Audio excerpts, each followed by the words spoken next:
Falling Into You, released on March 11, 1996, was not merely an album release. It was a geopolitical stabilization effort conducted by Sony Music. It was an assertion of order. It was a project of such immense commercial ambition and logistical scale that it effectively ended the era of the singer-songwriter-auteur and ushered in the era of the committee pop blockbuster. The album would go on to sell 32 million copies worldwide. It would win the Grammy for Album of the Year. It would soundtrack the Atlanta Olympic Games, and it would dominate radio with a stranglehold that few artists have ever achieved. But more importantly, it would define a specific moment in history where adult contemporary music became the dominant global currency. In this deep dive, we're going to dissect the architecture of this monolith. We'll analyze the 14 producers who built its sonic wall. We'll explore the Wagnerian drama of its lead tracks. We'll investigate the chart wars with Mariah Carey that defined the spring of 1996. And we'll look at how a single note in All By Myself became a litmus test for vocal prowess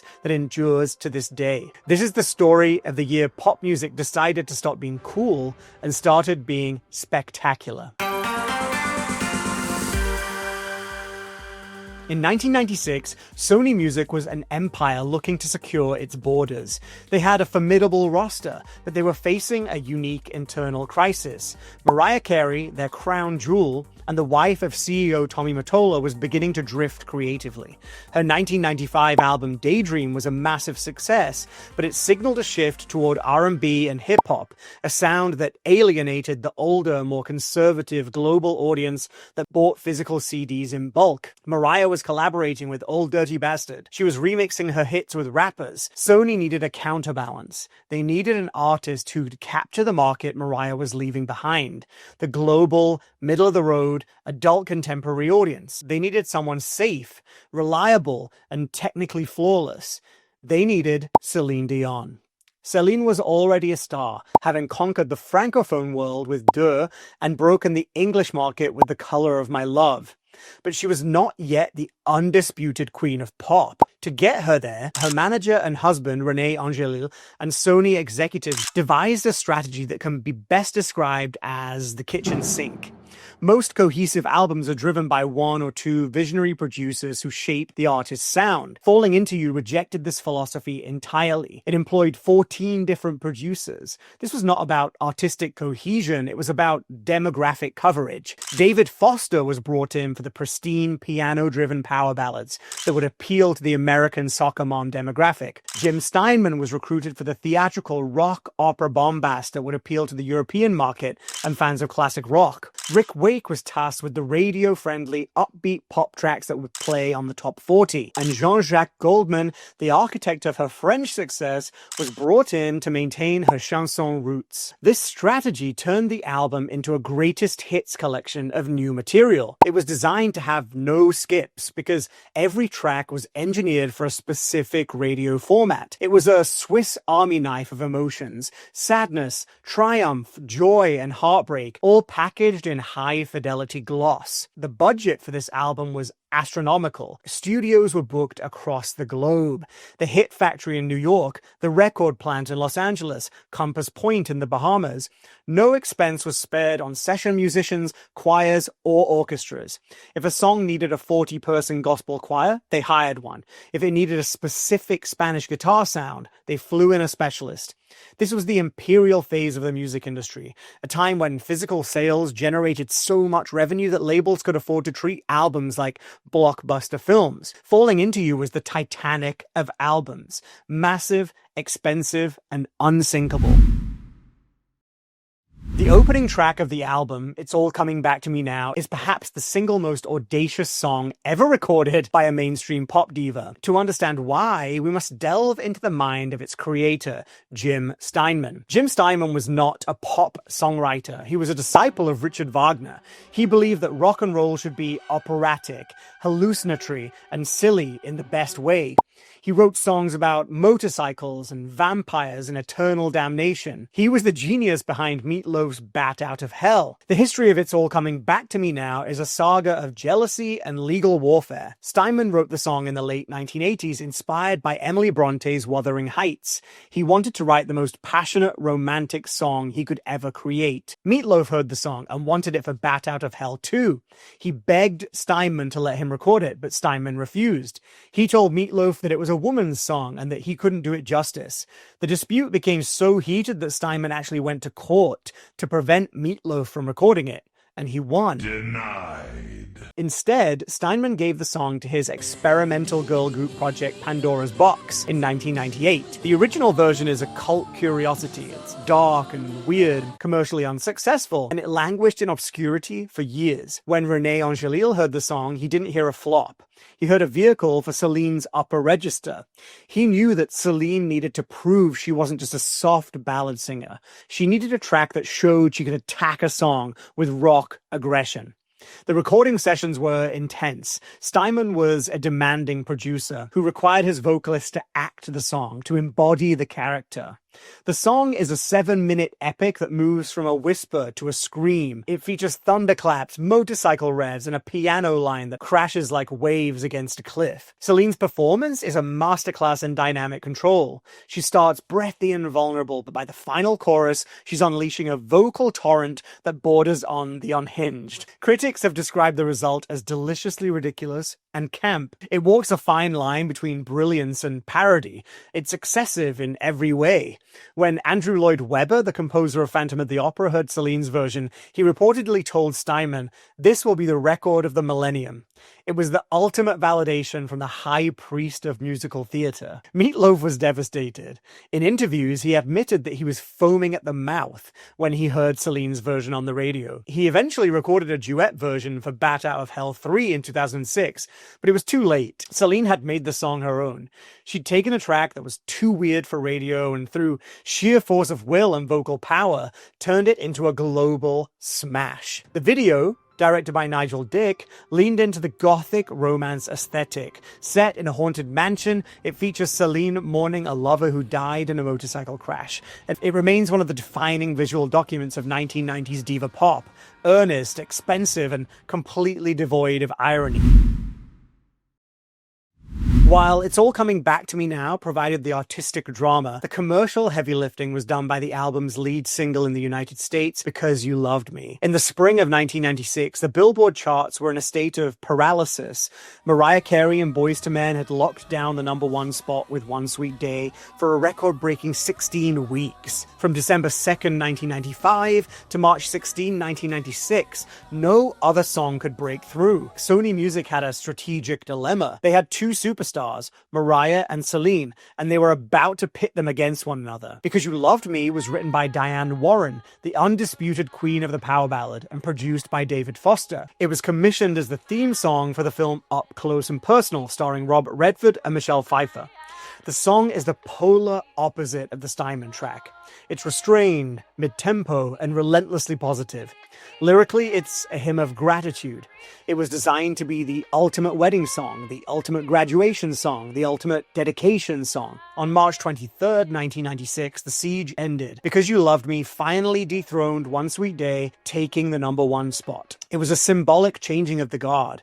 Mariah had dominated 1995, and Celine was claiming 1996. The song spent 6 weeks at #1. It was an absolute radio juggernaut. The cultural impact of the song cannot be overstated. It solidified Celine's image not as a cool pop star, but as a benevolent one. She was the singer who gave voice to the feelings people had for their parents, their spouses, and their mentors. While Alanis Morissette was singing about anger, Celine was singing about gratitude. Both were necessary, and both were massive. However, the song was criticized for being repetitive and schmaltzy. But in 1996, Schmaltz was a superpower. It allowed the song to cross over from pop radio to adult contemporary radio to R&B radio and even gospel stations. If Because You Love Me was the commercial anchor, All By Myself was the athletic feat. The song, a cover of Eric Carmen's 1975 hit, is a study in loneliness. But producer David Foster wasn't interested in just covering the song. He wanted to reinvent it. He wanted to add a vocal climax that would be physically impossible for most singers. Foster decided to modulate the song's climax to a key that would force Celine to hit a high F, an F5, in a full chest belt. For a mezzo-soprano like Celine, this note is at the absolute outer limit of the human vocal mechanism. It's a money note in the truest sense. When Celine arrived at the studio, Foster hadn't told her about the key change. He sprang it on her in the vocal booth. "Here's the new key," he said. Celine hesitated. She wasn't sure she could sustain that note with the power he wanted. Foster then employed a psychological tactic that reveals the intense competitiveness of the 90s diva era. He reportedly told her, "Well, if you can't do it, Whitney Houston is recording next door. I can just ask her to come in and hit the note." It was a bluff, but it worked. The Vocal Trinity, Whitney, Mariah, Celine, was a real rivalry. They respected one another, but they were gladiators. The suggestion that Whitney could do something that Celine couldn't was intolerable. Celine reportedly turned to Foster and said, "Don't you dare." She went into the booth. She didn't warm up for an hour. She didn't do 20 takes. She did one. She hit the F5. She held it for a staggering 8 seconds. It was a sound of pure, unadulterated dominance. It wasn't just a note, it was a declaration of superiority. Foster later recalled that she came out of the booth, looked at him and simply said, "Is that okay?" before leaving the studio immediately. She was furious that he had manipulated her, but the take remained. That single note became one of the most famous vocal moments of the 90s. It set a standard for vocal competitions like American Idol that persists to this day. The song's legacy extends far beyond 1996. In 2014, a man named Richard Dunn found himself stuck overnight at McCarran International Airport in Las Vegas. Bored and alone, he used his iPhone, some airport tape, and a wheelchair to film a music video of himself lip-syncing to Celine's version of All By Myself. It captures the melodramatic essence of the song perfectly. It went viral, of course, racking up millions of views. It became so popular that Celine herself saw it and invited Dunn to her show in Vegas. This incident highlights a crucial aspect of Falling Into You. Its songs are so emotionally oversized that they've become memes. They're the universal language of dramatic feelings. While the massive singles dominated the radio, the album tracks of Falling Into You reveal the depth of the kitchen sink strategy.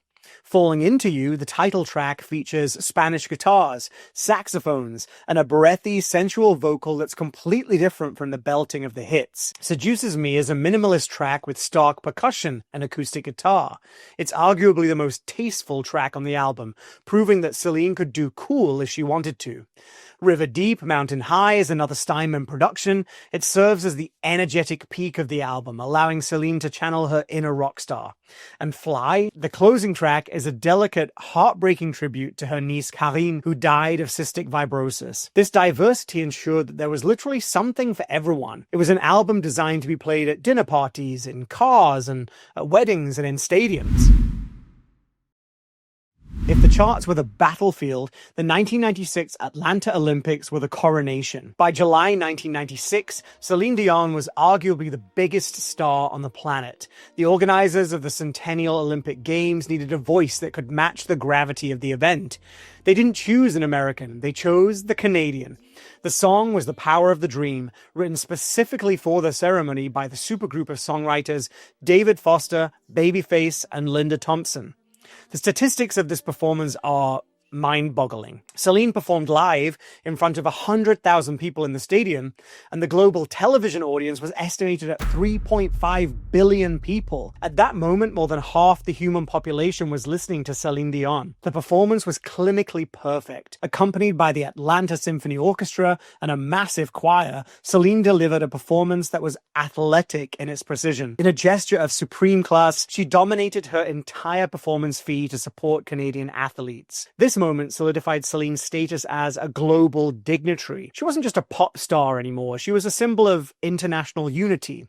While the Cool Britannia movement was happening in the UK with the Spice Girls and Oasis, and the hip-hop wars were raging in the US, Celine occupied a lane above it all. She was the voice of the world. To support a 32 million selling album, you cannot stay at home. You must evangelize. The Falling Into You Around the World tour began in March 1996 in Perth, Australia, and continued for over a year, covering 149 shows in 17 countries. Celine's approach to touring was disciplined to the point of obsession. She operated under strict vocal preservation protocols. On days off, she would often go on total vocal rest, communicating with her staff and husband via handwritten notes. Her hotel rooms were climate-controlled to maintain specific humidity levels, and she treated her vocal cords like a Stradivarius violin, an irreplaceable instrument that required constant protection. The tour was immortalized in the Live in Memphis VHS release. The concert film captures the peak of the 90s diva aesthetic, the multiple costume changes, the 30-member gospel choirs, the earnest interactions with the crowd. Reviews of the tour were a mix of awe and skepticism. Fans were ecstatic, treating the shows like religious experiences. Critics, however, often found the perfection cold. One reviewer noted that the audience didn't feel like standing, not out of boredom, but out of reverence. You didn't dance to Celine Dion, you witnessed her. While Mariah Carey famously struggled with stage fright and rarely toured during her 90s prime, Celine was a road warrior. This physical presence in markets like Japan, Germany, and Australia was a key factor in the album's global dominance. She showed up. In the streaming era, sales numbers can feel abstract. A stream is not the same as a sale. To truly appreciate the scale of Falling Into You, we must look at the hard data of physical commerce. Falling Into You sold 32 million copies worldwide. In the United States alone, it's certified 11 times platinum, or diamond. To put this into modern perspective, let's compare it to the biggest pop star of the 2020s, Taylor Swift. Taylor Swift's massive blockbuster Midnights sold approximately 8 million equivalent units globally in its first 2 months. Her 2024 juggernaut, The Tortured Poets Department, moved about 2.6 million units in its first week. These are incredible numbers for the modern era, but Falling Into You exists in a different stratosphere. In 1996, 32 million people physically went to a store, picked up a plastic case, paid their $20, and took it home. The economic footprint of Falling Into You is roughly equivalent to 5 midnights. The difference lies in the mechanism. Taylor Swift's numbers are driven by streaming intensity and collector variance. Celine's numbers were driven by the casual listener, the general public who bought one album a year, and in 1996, that album was Falling Into You. It was a slow burn, staying in the top 10 for over a year. It wasn't a hype moment, it was a permanent fixture of the culture. Despite the sales, the critical establishment hated Falling Into You. In 1996, music criticism was dominated by rockism, the belief that real music had to be written by the artist, played on guitars, and express raw, authentic angst. Celine Dion was the antithesis of this. She didn't write her songs. She sang with perfect technique. She was earnest, not ironic. She was Schmaltz. Years later, critic Carl Wilson would write a seminal book using Celine Dion as a case study to understand why critics hate sentimental music. His conclusion was that the hatred of Celine was often a proxy for classism. Critics hated Celine because she appealed to the wrong people, suburban moms, the elderly, the uncool masses. They viewed her emotional excess as bad taste. But Wilson argues that this schmaltz is actually a valid and powerful form of art. It allows people to express feelings that are too big for irony. Celine's work on Falling Into You operates in the realm of camp. It's undeniable. But as Susan Sontag defined it, camp is a mode of enjoyment, of appreciation, not judgment. Celine knows that she's been dramatic. She knows the wind machine is ridiculous, and she leans into it. This acceptance of camp is why Falling Into You has aged better than many cool albums of 1996. The internet generation, raised on memes and emotional extremes, embraces the drama. It's All Coming Back to Me now is a TikTok staple because it allows for unbridled expression. The coolness of 1996 has faded, but the spectacle of Celine remains. The era culminated at the 1997 Grammy Awards. Celine swept the pop categories, and then came the big one, Album of the Year. Falling Into You, Celine Dion. I gotta tell you that this is a dream come true. I love you too, honey.